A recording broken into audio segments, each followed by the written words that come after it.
syempre hindi natin ma-interview si Sir JB. So sir, kamusta naman po yung before and after na light output ng auto po ninyo?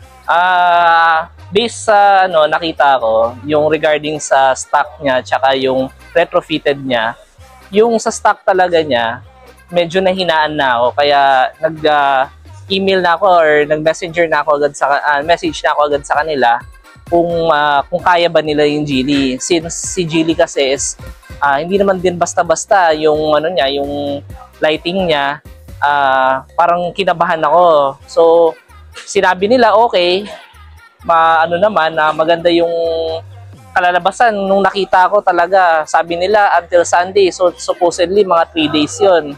Binigay nila within 10 hours, nabigay agad. So sa quality, sobrang galing.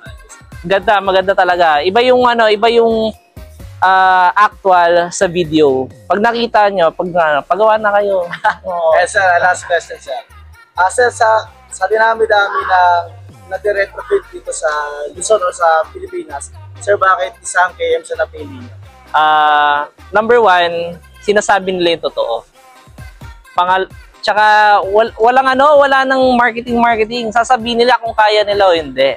Since pinatunayan nila so kaya nila. So yun talaga yun, trust lang. Tiwala ka lang. Sir, maraming salamat po. Okay. Thank you, sir.